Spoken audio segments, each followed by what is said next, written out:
Fellas, you know Degree Cool Rush deodorant, right? Well, last year they changed the formula, and guys were mad about it. One dude even started a petition. So guess what? Degree heard us, admitted they messed up, and brought the original Cool Rush scent back exactly how it was. And it's in Walmart, Target, and other stores now for under $4. So grab some and remember why its cool, crisp, and fresh scent made it the #1 men's antiperspirant for the last decade. Degree Cool Rush is back, and it smells like victory for all of us.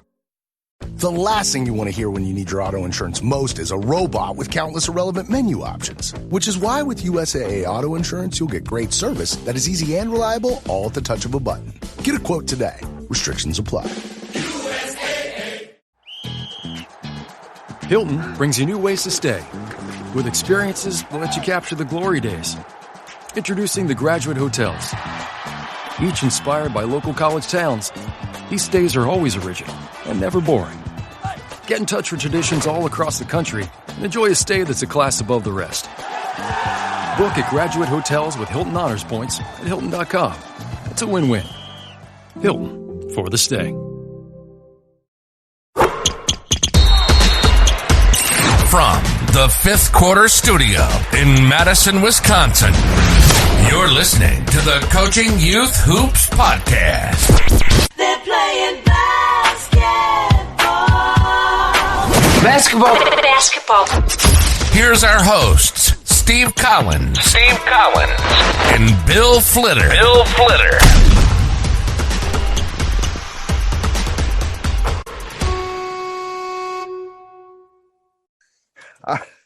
All right, Coach, how are we doing this week?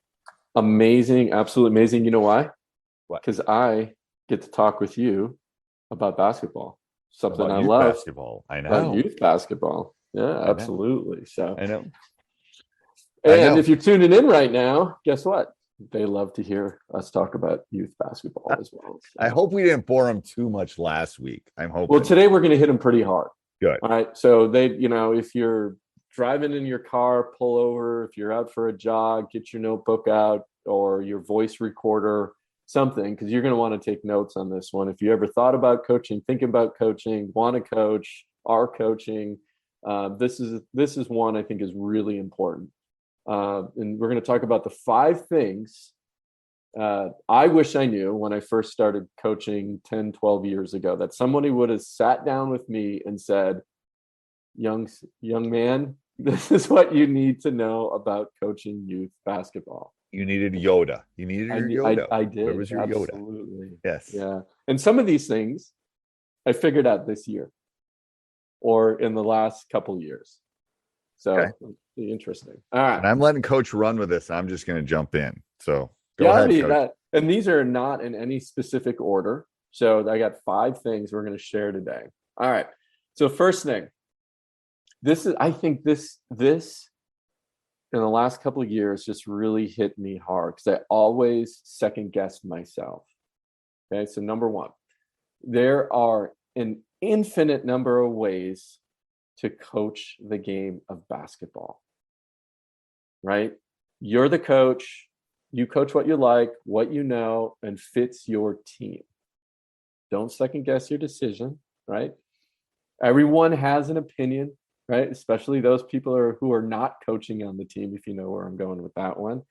But they may be right, but so are you, right? They bring a perspective, a different perspective than your experience or what you're experiencing with the team. Or again, think of the multiple offenses you could run. Think about the multiple inbound plays that you could run. Now, there are some basic things you need to learn how to do, which we'll talk about in future episodes. But I think just don't second guess yourself. There are a number of ways to coach the game of basketball. What do you think? Amen. Amen. Okay, so here's what I'm going to tell you. First of all, if you go on Twitter and you say you're a man-to-man coach, there'll be just as many Twitter followers that are zone coaches. So the noise is too much. Yeah. You have to get comfortable with what you're doing, feel like you know what you're doing, and lean into it. And here's what I'm going to like. Literally, there are 8 billion out of bounds plays. There are people on Twitter and YouTube and stuff that will literally post a new out of bounds play every day.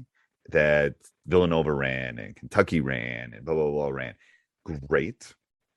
They're Kentucky, they're Villanova, they're Duke, they're North Carolina, whatever. And they're all wonderful, but there's always looks like there's a better one out there. Get good at the one that you're There doing. is, coach. There's always no. You're right. But Absolutely. It's from you and I are both business people too. It's like almost like the fear of missing out. Like it is. That's the one. That's absolutely. That's the one. That one's gonna work. That one's gonna work. Like my guys can do. Okay, yes, maybe. But that's, you know why it's going to work? Because you believe it's going to work and you've leaned into it and you've learned it and you taught it to them in a specific way. That's right. So, yes, I would have 100%. There are an infinite number of solutions. And what irritates me in the social media world is people think their way is the only way. That's right. Yeah. And it's like, all I got to do is say yes or no to a high school shot clock, and literally people will start going after each other. It's the same with like man or zone, or it's the same versus running, a specific offense, ball screen offense, or Princeton, or whatever it is. It's like this is, or whatever it is. That's right. Yeah. So I agree. Yeah. Lean into what you feel comfortable doing and that will be the best thing you'll be able to, from a teacher of 30 plus years, what you feel comfortable doing, you'll be better at. That's right. I'm better at. Then leads in. Oh yeah, go ahead. Go ahead. Well, no. Yeah. One more thing is like from a teaching standpoint, how I teach, like I try to interact with the kids and make it fun and enjoyable. Right. And it's more probably me talking than I necessarily would want. But I do group stuff and I do other things, but that's not what I'm good at. I'm good at more at connecting and asking questions and that kind of method of teaching. There's more than one way of doing it. So that's what I'm saying is lean into what you're good at is what I'm saying. Which then brings up, don't overthink the game, right? Don't overthink the game. It's something I always say, and now everybody I coach finishes the sentence, which is this. I always say, if the game were hard, I wouldn't be coaching. Because I don't want the kids to overthink. Keep it simple. And so I've broken the game down into, and I've never shared this with you. I don't think I have, but this is our first book. You ready? I'm waiting. Yeah. I've broken the game down into all ABCs. Okay. So hear me out. Okay. Teaching an offense. Now remember, we're talking youth hoops. Okay. Youth hoops, not high school youth. Okay. First ABC, always be cutting and screening. ABCs. Remember your ABCs. Always, right? B, right. Cutting and screening. S, screenings. ABCs, right? So that's the first one on offense. Always be cutting and screening. If you forget what's going on, always be cutting and screening. Keep it simple, right? Next one. Teaching defense. A couple things you have to remember. Active feet and hands. Ball pressure, communicate, smart positioning. Right? ABCs. So, ABCs. Just remember your ABCs. TM. We're trademarking that. TM. Yeah, that's right. So I love that. I got a slew of them. That helps me also just break the game down into simple teaching. When you were talking, I said like KISS, keep it simple, stupid. Yeah. Yes. It's like literally, this is a simple game. This little ball has to go through this round. That's all there is. And you want to do it more than the other team. That's right. Yeah. And the more times you do it or more than the other team, you win, right? It's like simple.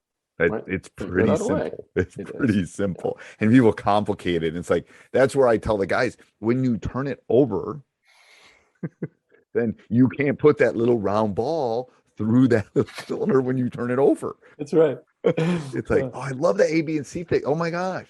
Yeah. We got to write it. Yes. We're going to write. Yes. I think you're right. That might be our first course. Yeah, that's right.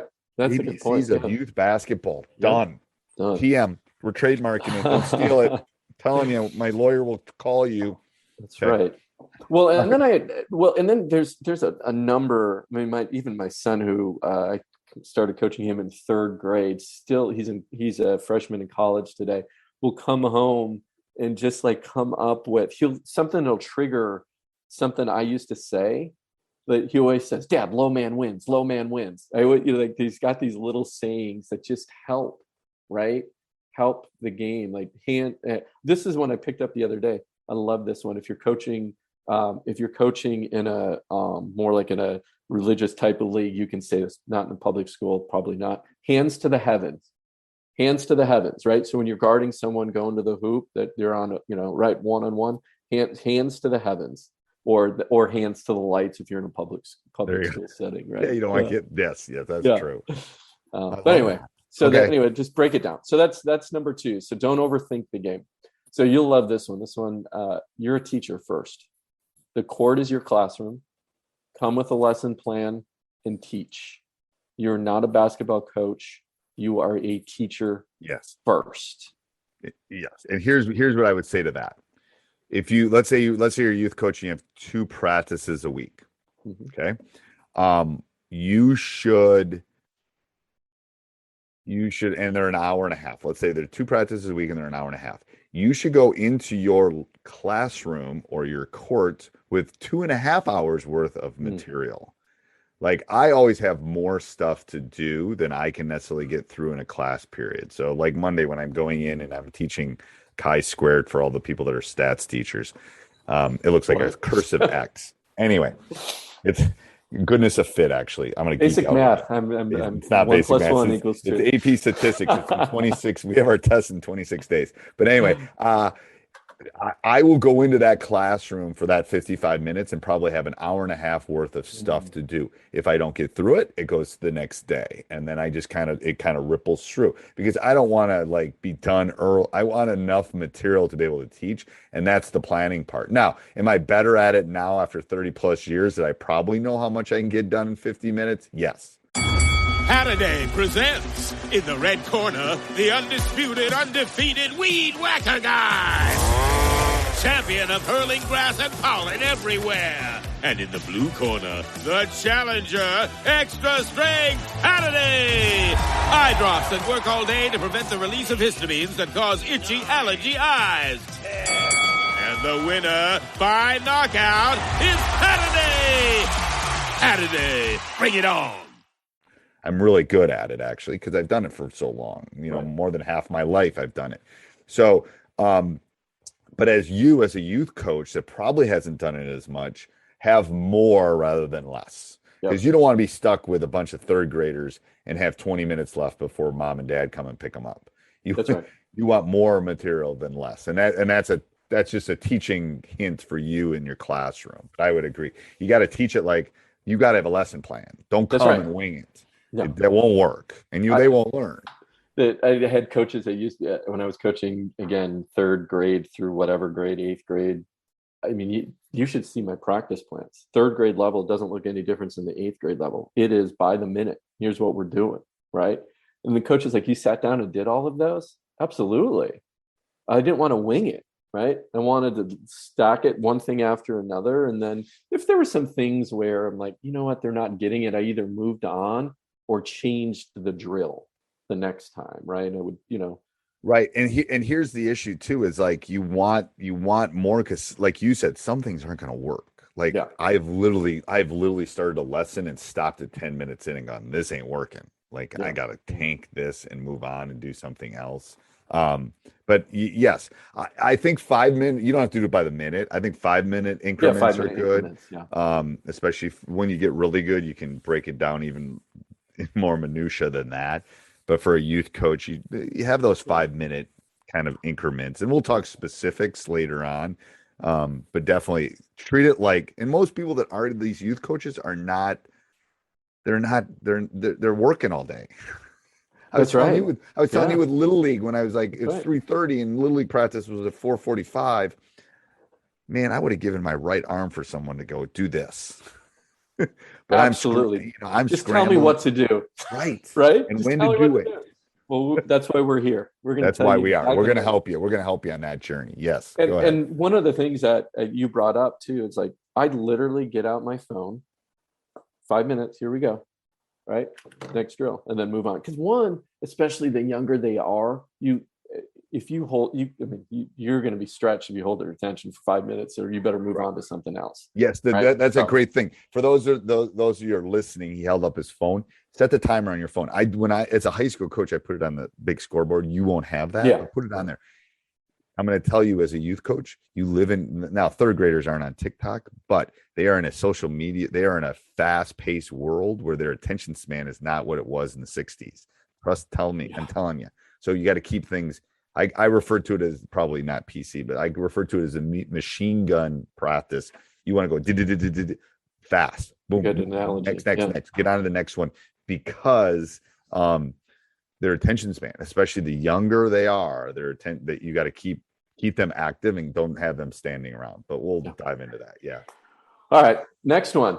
This really changed the way I approach practice and the games. Really fundamentally has changed. I used to think, again, going back, I'm not a coach, I'm a teacher, and I don't coach basketball. I coach confidence. And if you change your focus to that, you'll be a better coach in the end. So guess what? There's an ABC for that. Always. Now, this one's a little bit different because there's 2 C's, but always be coaching confidence. And just remember that as a coach, always be coaching confidence. So yeah, that for me was just fundamental. These are young kids, impressionable. And, if you look at the stats of how many kids leave sports by the time they're 13, I would say a lot of that has to do with us. 100%. And if we can change one thing and make one better experience in this whole podcast. That's right. Me sitting here when the sun's out in Wisconsin, which never happens, on a Saturday rather than being outside. Yes. I'm going to tell you, as a youth coach, if you're listening to this, if you have a team of 12 girls or 12 boys, do not be their last basketball coach. That's my advice to you. Do not be their last basketball coach, because make that experience enjoyable enough that they want to keep playing. And that's the confidence part of it. Mm-hmm. But life is about relationships, but youth coaching is about that relationship, about them wanting to keep playing. Otherwise, they're going to take up curling or hockey or something. That's right. So yeah. We don't want that. Here's a great story for you. So this happened. This happened to be high school, though. My freshman team, we carried a big team. We had 15 kids. Okay? Ooh, that's a lot. That's a lot. Number 12 was this lanky, didn't grow into his body yet. Coaches were telling me not to keep him, but I saw something, right? And I always want to give a kid a chance. And I have 2 stories actually on that. But I got a call. I keep a folder. This is why I coach. Dad, just out of the blue, literally a few weeks ago, I haven't coached this kid in 4 years now, calls me and says, "Thank you. You changed my son's life." Right? He's now 6'9", 250, playing in college, and he sends me his highlight videos, and I'm like, okay, can I say crap? All the crap that you take. Yeah, you can say youth, that. We won't put explicit on it. Yes. All the stuff you take, you're not doing this right as a coach. You're not, even as a youth coach, right? Everybody has their opinion, right? That one moment right there, that's like, okay, changed everything. Let's go. I'm back at it. That's why I coach. If I can change one life. Now, I have several stories like that, but you live for those moments. We're human. We're coaches. We're still human, right? Yep. And so anyway. But those are the aha moments. Yep. So what that goes back to that kid's confidence. I didn't cut him. He made the team. He went on to play in college. 12 man. You know how many kids out of that group of boys, that at 15 boys, 2 are playing in college. Right? So that's probably a higher percentage than normal, to be honest with you. Yeah, no, you're absolutely right. But the point is, it's that kid would have never, right? He would have stopped. Right? Would have. So all right. So that's we got one more left. Okay. Whoa. Oh, so let's go through the 4. Oh, let's go through 4. Okay. So one is infinite number of ways to coach. Yep. Right. Don't overthink the game. Yep. You're a teacher first. Yep. Always be coaching confidence. Okay. Yep. All And right, what's 5? Last one. 5 is actually basketball related. Focus on the fundamentals. So what are the fundamentals? Dribbling, passing, shooting. Like you said, if the little ball doesn't go in the big hoop, you lose. If you can't, you're not going to be able to do any of these fancy things you want to do and inbound plays and breaking the press if you can't dribble and pass. You got to focus on that. And it's the younger the team you're coaching, the more that goes into your practice plan. You don't need to learn what a 5-out offense is in 3rd grade, or what I was telling you in my first year. We were running plays. Like, oh, whoops, Daddy, you don't want to run plays. And as you move to the older teams, maybe 60% is still fundamental. And then you switch up, maybe you get a little bit more sophisticated in introducing new defenses and things like that. But I know you do and I do at the high school level. There's always dribbling, there's always passing, there's always shooting. And you guess what Steph Curry does most of the time, right? In his shoots, right? Works on his ball handling skills. It doesn't stop. It never stops. It's like laundry. And it's always there. Yes, it's always there if you want to be a hooper. I agree. Fundamentals. So, all right, one more time, Coach. Why don't you go through those? Those are all great, I think. We're going to deep dive into all of those in later episodes. Like, what do we talk about with fundamentals? How can you build confidence? All those things. We'll dive into that later, some point. Some of these podcasts. Yeah. And again, I say this. Maybe this one should be number 1. Truly, is there's an infinite number of ways to coach this game. So many different ways. Stick with what you know. Stick with what you feel confident in. Stick with what fits your team that you're coaching at the time. Right. Okay. Number 2. Don't overthink the game. The game is simple. Really, just don't overthink it, especially at the youth level. Number 3. You are a teacher first. The court is your classroom. Come prepared. Number 4 is always be coaching confidence. These are young kids. And as you said, you don't want to be their last coach. Right? And number 5 is focus on the fundamentals. Dribbling, passing, shooting in every practice, from K through high school into college into the pros. They all do it, right? That's what you should be focused on. How was that? That's great. All right. Till next week, Coach. Till next week, Coach. Looking forward to it. All right. This podcast is part of the Sports Social Podcast Network.